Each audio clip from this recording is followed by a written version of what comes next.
स्वागत है आप सभी का अपने YouTube चैनल नौकरी वाला पर।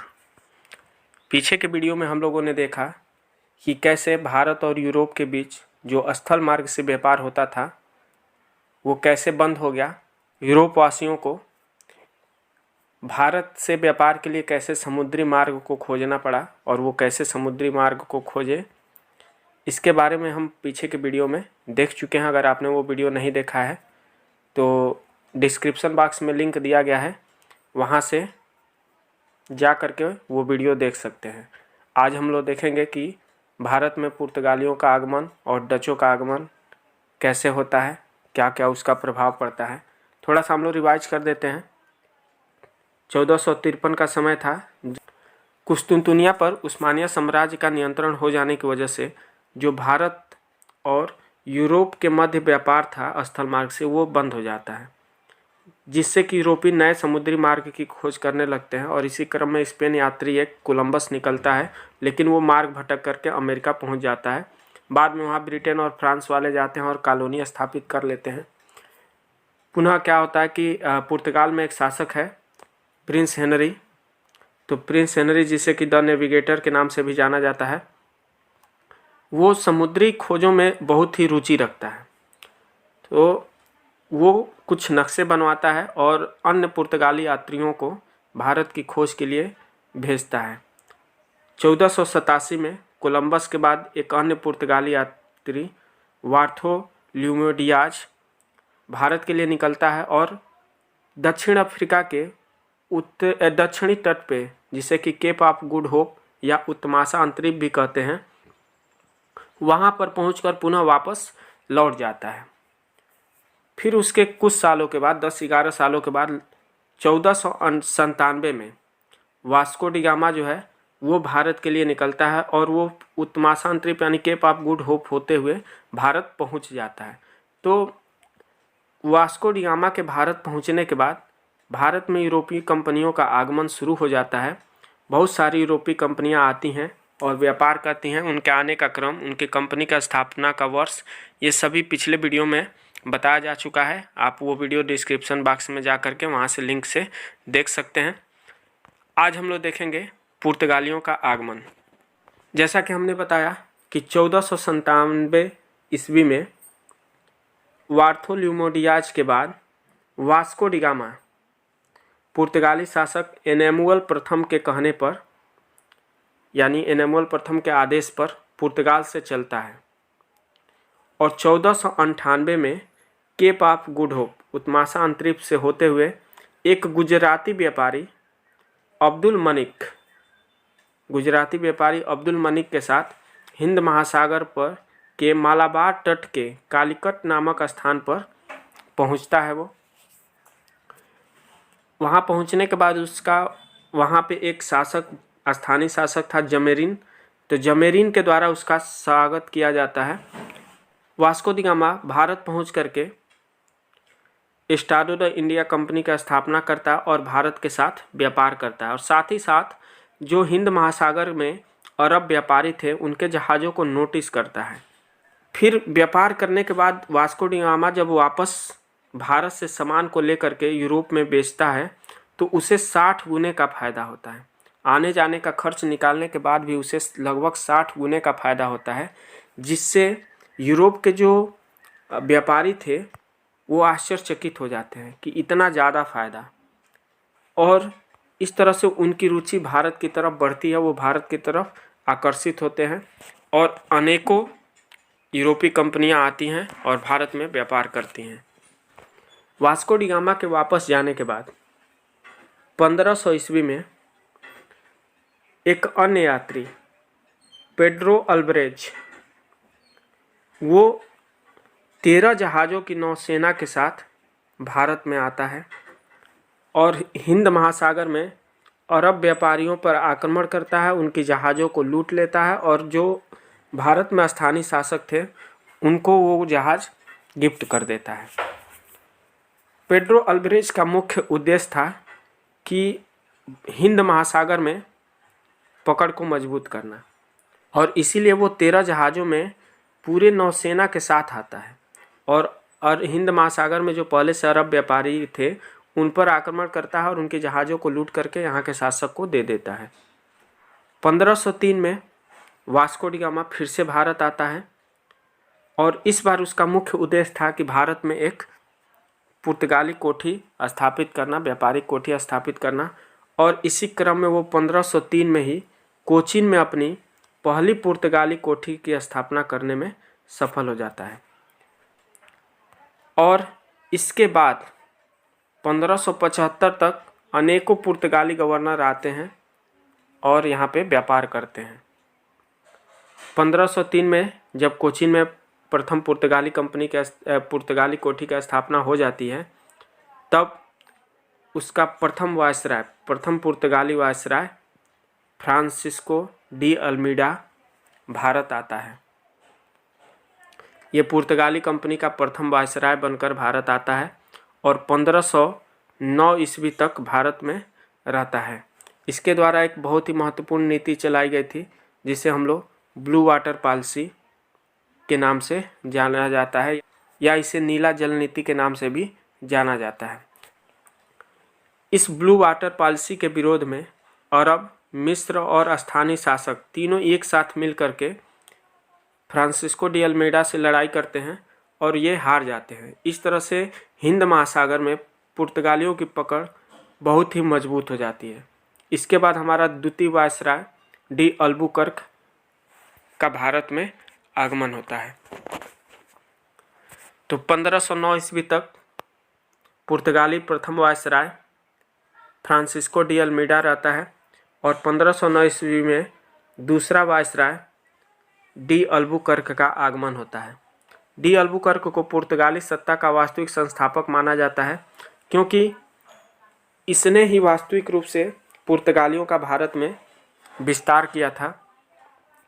इसका सबसे महत्वपूर्ण काम था कि ये बीजापुर के शासक आदिल शाह से गोवा को जीत लेता है। और हम देखेंगे कि यही गोवा जो होती है पुर्तगालियों की महत्वपूर्ण राजधानी बनती है और हमारे देश के आज़ाद हो जाने के कई साल बादों तक ये गोवा पुर्तगालियों के अधीन में रहता है। तो बीजापुर के शासक आदिल शाह से गोवा को जीत लेता है अल्बुकर्क, फिर मलक्का जनसंधि पर भी कब्जा करता है और गोवा में एक विवाह नीति चलाता है जनसंख्या वृद्धि के लिए। इस विवाह नीति में वो पुर्तगालियों से कहता है कि वो भारत की विधवा स्त्रियों से विवाह करें और अपनी जनसंख्या को बढ़ाएं। इसकी ये नीति सफल भी होती है। इसके पश्चात यह हरमुज जल संधि यानी फारस की खाड़ी पर भी कब्जा कर लेता है, जो कि अरब व्यापारियों का प्रमुख केंद्र था। तो वहाँ पे भी ये कब्जा कर लेता है। इसके बाद 1524 ईस्वी में वास्को डी गामा फिर से भारत वापस आता है। तो 1524 में वास्को डी गामा भारत में तीसरी बार आता है और 3 साल के बाद यहीं पे इसकी मृत्यु हो जाती है। 1527 में इसकी मृत्यु हो जाती है और इसी समय पानीपत का द्वितीय युद्ध होता है बाबर और इब्राहिम लोदी के बीच और मुग़ल सत्ता की स्थापना सेंटर में हो रही होती है। तो 1527 एक ऐसा समय है जहाँ से पूरा मध्यकालीन इतिहास का भी एक रूपरेखा है, जिसमें मुग़लों का आगमन, मुग़लों का सत्ता, यहाँ से मुग़लों की सत्ता भी शुरू होती है भारत में और साथ ही साथ जो तटीय क्षेत्र हैं वहाँ पे यूरोपीय आगमन भी प्रारंभ हो जाते हैं और उनका भी विस्तार शुरू हो जाता है। डी अल्बुकर्क के बाद जो अगला महत्वपूर्ण पुर्तगाली वायसराय था वो था नीनो डी कुन्हा। तो 1529 ईस्वी में नीनो डी कुन्हा, जो कि तीसरा महत्वपूर्ण पुर्तगाली वायसराय था, वो भारत आता है और ये 1529 में आता है। 1530 में ये गोवा को क्या करता है, मुख्यालय बना देता है। पहले जो पुर्तगालियों का मुख्यालय था वो कोचीन, हम लोग देखें कि कोचीन में सबसे पहले पुर्तगाली कोठी की स्थापना होती है और वही उनका मुख्यालय होता है। लेकिन बाद में 1530 में नीनो डी कुन्हा ने गोवा को मुख्यालय बनाया और वही अंत तक इनका मुख्यालय बना रहा। 1535 में ये दमन और दीव पे भी कब्जा कर लेता है। तो इस तरह से भारत में पुर्तगाली आते हैं। अब हम लोग देखेंगे कि पुर्तगाली कोठियाँ कहाँ कहाँ स्थापित होती हैं। तो पुर्तगाली कोठियाँ कोचीन, गोवा, दमन, दीव, मद्रास, हुगली, सालसेट द्वीप जिसे कि मुंबई के नाम से भी जानते हैं, और कुन्नौर, इन सभी जगहों पे पुर्तगाली कोठियों का स्थापना हो जाता है। बाद में जो मुंबई होती है उसे पुर्तगाली अंग्रेज़ों को दहेज में दे देते हैं, ये हम आगे पढ़ेंगे। अब हम देखेंगे कि पुर्तगालियों के पतन का कारण क्या था। सबसे पहले वो भारत में आए थे, हिंद महासागर पर उनकी पकड़ भी मजबूत थी, इसके बावजूद भी उनके पतन का क्या कारण था, तो इनके पतन का सबसे महत्वपूर्ण जो पहला कारण था वो था धार्मिक कट्टरता। ये जो थे ये बहुत ही ईसाइयत के प्रचार के लिए कट्टर थे। ये अपने धर्म के आगे किसी और धर्म को पसंद नहीं करते थे, जिससे यहाँ की जो जनता थी इन्हें नापसंद करने लगी। दूसरा जो महत्वपूर्ण कारण था वो था कि पुर्तगाल का स्पेन में विलय। कालांतर में पुर्तगाल जो था वो उसका स्पेन देश में विलय हो जाता है। फिर डचों और अंग्रेज़ों का आगमन भी पुर्तगाल के पतन का कारण बनता है, क्योंकि डच और अंग्रेज़ आर्थिक रूप से पुर्तगालियों से बहुत ही मजबूत थे। तो ये सब पुर्तगालियों के पतन के कारण थे। अब हम लोग देखेंगे कि पुर्तगालियों के कुछ महत्वपूर्ण योगदान हैं, वो कौन कौन से योगदान हैं। तो पुर्तगालियों का सबसे महत्वपूर्ण योगदान है प्रिंटिंग प्रेस। सर्वप्रथम भारत में प्रिंटिंग प्रेस पुर्तगालियों के द्वारा ही 1556 ईस्वी में गोवा में शुरू की गई थी। और भी पुर्तगालियों के जो योगदान है वो है तंबाकू, गन्ना, आलू, लाल मिर्च, पपीता और गोथक शैली में भवन निर्माण। ये सब पुर्तगालियों के कुछ महत्वपूर्ण योगदान है। तो हम लोगों ने पुर्तगालियों के आगमन के बारे में देखा। अब हम लोग देखेंगे डचों के आगमन के बारे में। तो दूसरे नंबर पे भारत में जो यूरोपीय आते हैं वो डच होते हैं। डच किनको बोला जाता है, तो नीदरलैंड या जिसे कि हॉलैंड के नाम से भी जानते हैं, तो नीदरलैंड या हॉलैंड के निवासी को ही हम लोग क्या बोलते हैं, डच कहते हैं। 1581 में नीदरलैंड जो है वो स्पेन से स्वतंत्र हो जाता है। पहले ये भी स्पेन के अंदर में आता था, लेकिन 1581 में ये नीदरलैंड स्पेन से स्वतंत्र हो जाता है। लेकिन उसके पास इतनी पूंजी नहीं होती है कि वो डायरेक्टली भारत के साथ व्यापार कर सके। तो सबसे पहले वो स्पेन से ही मसाला उठाते हैं और यूरोप के बाकी देशों में व्यापार शुरू करते हैं और उन पैसों से अपनी नौसेना को मजबूत करने लगते हैं। और जब ये नौसेना को मजबूत कर लेते हैं, इनका नौसेना मजबूत करने का मेन कारण था कि ये भारत से के साथ स्वतंत्र रूप से व्यापार करना चाहते थे। तो नौसेना मजबूत करने के बाद सर्वप्रथम 1596 में Cornelis de Houtman Cape of Good होते हुए सुमात्रा द्वीप इंडोनेशिया पहुंचता है और व्यापार प्रारंभ करता है। तो डच सर्वप्रथम भारत नहीं आते हैं। डच जो होते हैं वो केप ऑफ गुड होते हुए सर्वप्रथम इंडोनेशिया के सुमात्रा द्वीप पे पहुंचते हैं और वहीं पे व्यापार प्रारंभ करते हैं। फिर धीरे धीरे वहां से भारत की तरफ आते हैं। तो सर्वप्रथम इनका भारत जो आगमन होता है वो 1605 ईस्वी में होता है।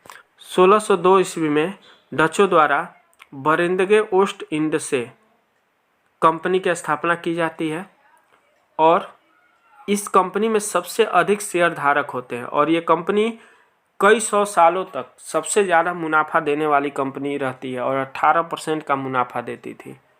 तो 1602 ईस्वी में बरिंदगे ओस्ट इंडसे कंपनी, जो कि एक डच कंपनी थी, इसकी स्थापना होती है और ये केप ऑफ गुड होते हुए इंडोनेशिया के सुमात्रा द्वीप पहुंचते हैं और व्यापार प्रारंभ करते हैं। उसके बाद इंडोनेशिया के वांटेन द्वीप को पुर्तगालियों से जीत लेते हैं और 1605 में इनका भारत में आगमन होता है। मसूलीपट्टनम में ये सबसे पहली कोठी स्थापित करते हैं। तो सर्वप्रथम ये भारत में आकर के मसूलीपट्टनम में अपना प्रथम व्यापारिक कोठी स्थापित करते हैं। 1610 में तमिलनाडु के पुलिकट में कोठी बनाते हैं, बारूद का कारखाना लगाते हैं और सोने का टकसाल भी वहाँ लगाते हैं। 1690 तक पुलिकट इनका मुख्यालय बनता है। बाद में ये अपना मुख्यालय नागपट्टनम शिफ्ट कर देते हैं। 1613 में ये जकार्ता, इंडोनेशिया के जकार्ता को जीतते हैं और वहाँ बैंटेविया नामक शहर बसाते हैं। 1641 में ये मलक्का पर कब्जा करते हैं और 1658 में श्रीलंका को पुर्तगालियों से छीन लेते हैं। इस तरह से डच जो होते हैं इनका विस्तार होता है। धीरे धीरे डचों का सूरत, कारिकल, चिनसुरा, कासिम बाजार, बड़ा नगर पटना, बालासोर उड़ीसा और नागपट्टनम कोचीन, इन सभी जगहों पे फैक्ट्रियाँ स्थापित हो जाती हैं। इसमें 2 जगह बहुत ही इम्पॉर्टेंट है, एक है चिनसुरा बंगाल और एक है कासिम बाजार बिहार। चिनसुरा से रेशम, सोना और अफीम का व्यापार होता था। पुलिकट से इनका सूती वस्त्र का व्यापार होता था और साथ ही साथ सोने के सिक्के की टकसाल थी। जहाँ का जो सिक्का था उसे हम लोग अबोडा नाम से जानते थे। कासिम बाजार में इनकी एक रेशम की चक्री थी जहाँ पे लगभग 3000 कारीगर काम करते थे, यानी ये बहुत बड़ा रेशम का कारखाना था जहाँ पे 3000 कारीगर काम करते थे। तो ये डचों के आगमन और विस्तार के कुछ महत्वपूर्ण तथ्य हैं जिसे यहाँ पे दे दिया गया है। अगर आप PDF प्राप्त करना चाहते हैं तो आप टेलीग्राम लिंक पे ज्वाइन होकर के PDF प्राप्त कर सकते हैं। तो इस तरह से डच भारत आते हैं और उनका विस्तार होता है। नेक्स्ट की वीडियो में हम लोग ब्रिटिश और फ्रांस, स्वीडिश, इनके आगमन का हिस्ट्री देखेंगे। तब तक के लिए धन्यवाद। मिलते हैं नेक्स्ट वीडियो में। चैनल को सब्सक्राइब कर दें, लाइक कर दें, शेयर कर दें।